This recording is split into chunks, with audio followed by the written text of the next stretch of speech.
السلام علیکم، آپ دیکھ رہے ہیں کے نیوز چینل انٹرنیشنل۔ تازہ ترین خبروں سے باخبر رہنے کے لیے ہمارا چینل یوٹیوب پر سبسکرائب کیجیے اور رہیے ہر خبر سے باخبر۔ خبروں کا سلسلہ آگے بڑھاتے ہوئے لیے چلیں گے ہم آپ کو ساہیوال ڈویژن کے پرائیویٹ اسکولوں کے باثر مالکان corona virus S O Ps پر بالکل بھی عمل درآمد نہیں کر رہے۔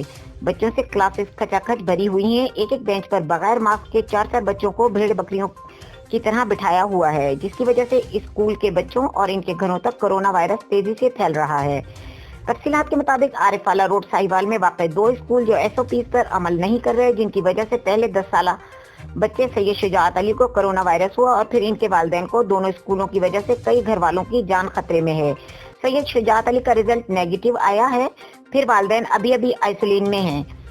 ساہیوال میں کورونا وائرس کے مریضوں کی تعداد روز بروز سینکڑوں میں بڑھ رہی ہے۔ انتظامیہ محض تماشائی بنی ہوئی ہے اور کورونا وائرس ساہیوال میں خطرناک حد تک بڑھ رہا ہے۔ عوامی سماجی حلقوں نے وزیر اعظم پاکستان اور وزیر اعلیٰ پنجاب سے مطالبہ کیا ہے کہ جب تک کورونا وائرس کی حفاظتی میڈیسن پاکستان میں عام آدمی کو نہیں لگ جاتی، تب تک اسکول بند کر دیے جائیں۔